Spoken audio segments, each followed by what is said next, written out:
Hello বন্ধুরা, আসসালামু আলাইকুম।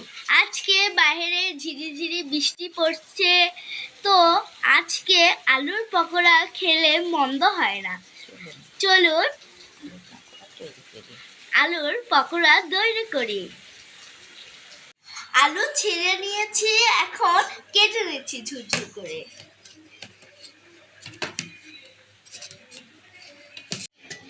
খুব সুন্দর করে ঝুরঝুর পড়ছে, ঝুরঝুর করে। এই পাকোড়াটা খেতে খুব মজা। এই যে আমার আলু ঝুরঝুর হয়ে গেছে, এখন আসুন বাকি উপকরণগুলো দিয়ে দিই। এবার দিয়ে দিচ্ছি পেঁয়াজ কুচি এবং মরিচ কুচি।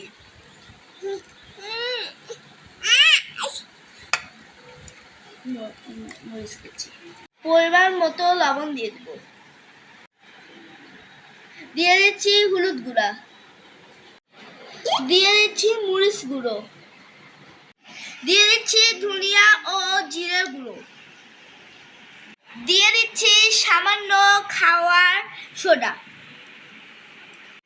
দিয়ে দিচ্ছি বেসন। এখন সব উপকরণগুলোকে একসাথে মিক্সড করে নেব। এখন এগুলো মাখা হয়ে গেছে, এখন এগুলোকে 10 মিনিটের জন্য রেস্টে রাখবো। তেল গরম হয়ে গেছে, এবার ছেড়ে দিব।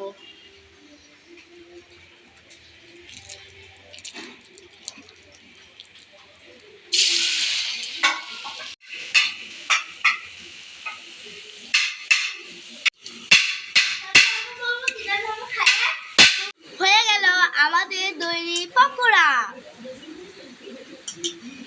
তবে বৃষ্টির দিনে খেলে মন্দ নয়, খুব মজা। আপনারাও ট্রাই করতে পারেন। Just amazing.